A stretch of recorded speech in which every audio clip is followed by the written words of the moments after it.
Third row, middle. Dan? Urban, obviously you guys go into a season with expectations of competing for a national championship. Now that that might not be a possibility, how do you make sure that this team stays motivated? No, that's something we work on, not today. That's something we've been working on all year, and that's you try to get a very close team that cares about each other, that plays really hard, and it's not going to be some speech I give to the team. So it's a process, it's a journey that we're on, and there's still plenty of things, great things ahead. So. Middle row back. Steve? Yeah, Coach, back in the middle. One of the things that maybe came out of this game was maybe a lack of discipline. You guys had personal foul penalties that allowed them to extend drives and things on offense as well, where you just didn't keep it a clean game. I don't know. What's your thought about how those things have kind of crept into your team's play, and how frustrating it must be, for the players and coaches alike? Yeah, there was a couple of devastating penalties that kept drives alive, and no excuse for them, and we addressed them, and I can think of 2 or 3 right on top of my head. They were drive savers, they had our targeting, and then you had a couple just silly penalties. So yeah, that's something we've addressed, and you can't, those kind of games, you can't have those. Was the targeting, was that out of frustration because they couldn't get there, or what explanation were you given on? It appears he headbutts the quarterback. I don't know what was going on there. I talked to him. He just came up and apologized, and it was, unique. It wasn't an open field type thing. He was just lunging at the ball, is what he told me. And so there was no intent, is what he told me. Front row left. Mitch? Urban, have you been able to put your finger on any of the reasons for JT's inconsistency between the 2 games, Penn State and Iowa last week? Yeah, really inconsistent. He's been on a nice roll with efficiency, taking care of the football, and that was not normal by him. And so we watched it closely. Obviously, today's a big day to get going on the next game, but I felt like he forced it, especially right before the half. That was a devastating one. So just, we're not a sling 'em type group. We're a highly efficient throwing team, and he's been great up to this point. Did he tell you anything specific about what No. happened? Far right over here. Clay? Just the nature of this series with Michigan State, Coach, the closeness of it, and just the ability to bounce back now, kind of following up on. That's going to be a key. Like the person who asked earlier, what do you say? This is something that we've been working on for a long time. You still look at the standings, and Ohio State and Michigan State are 1-2 in the Big Ten East, and everybody knows this game, for the last, what's our 6th year playing them or something. It's usually it's just a prize fight. So the tougher team usually wins, and we got to understand what we're going to play against. Great respect for them, and they're playing well. Second row right. Rob? Urban, you know better than anybody how high the expectations are here. So after a loss like Saturday, people are asking, wondering, what's going on, what's wrong, where's the program headed? I know when you came... Where's the program headed? Yeah. When you came here, you took it to the top, you fixed it. I would imagine the challenge of keeping and maintaining that height is different than fixing something. Is there a problem with the program? We're playing Michigan State this week, and we've got to really practice well and fix the turnover issue on offense and play a little better on defense.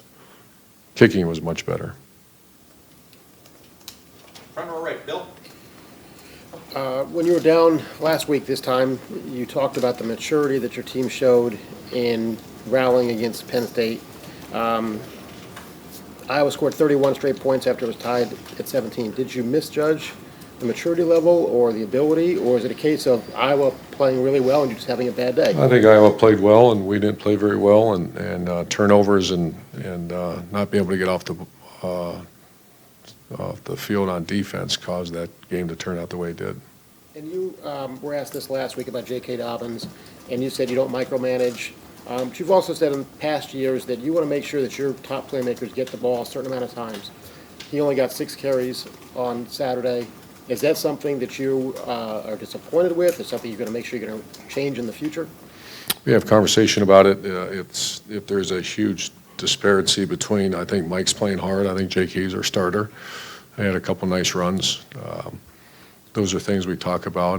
But once again, I think Coach Alford does a nice job. You know, he should have more than 6 carries. But we got behind and started throwing it a lot. Front row right, Austin. Just to follow up on that, Urban, is it possible that you may start micromanaging that, or why don't you get involved with trying to get JK the ball, if that makes sense? Because I think you have 2 quality tailbacks.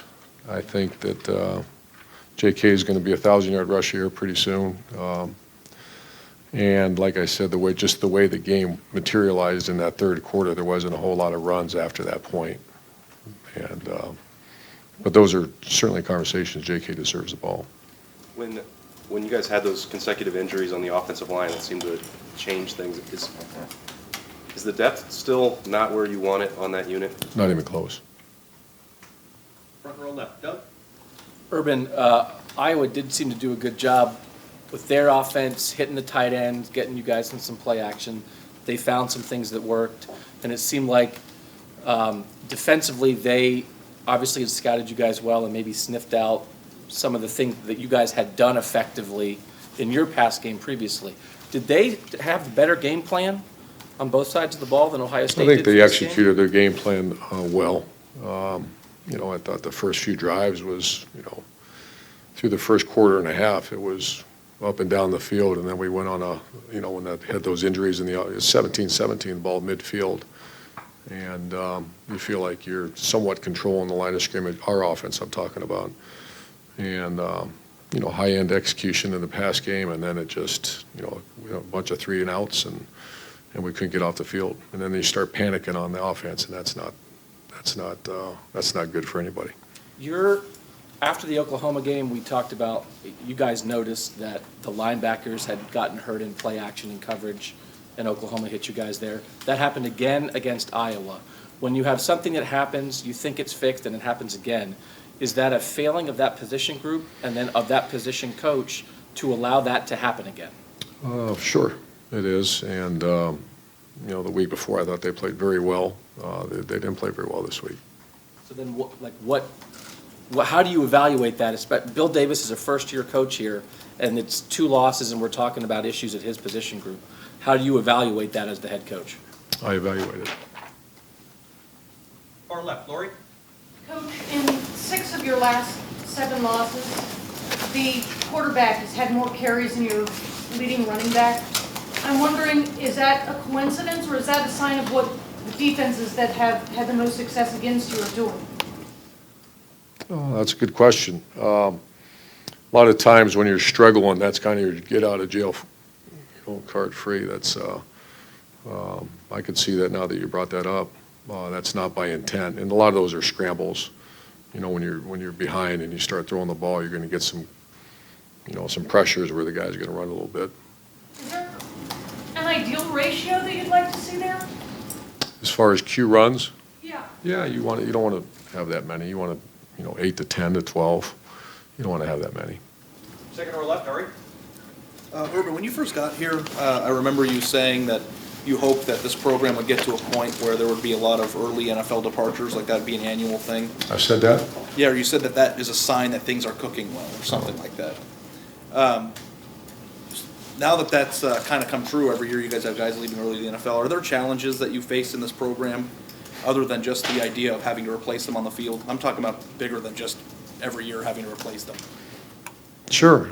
I don't remember saying that. I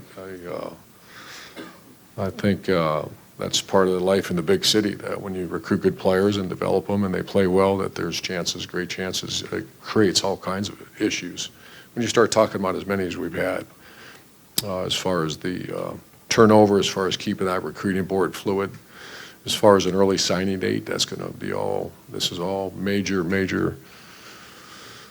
numbers game that you have to somehow manage. And, you know, the date, I think, is January something, 15th or 14th, whatever that date is that you find out. Sign the date's already been over for a while. Those are all things that are, and we're playing Michigan State, but those are all things that occupy a lot of time.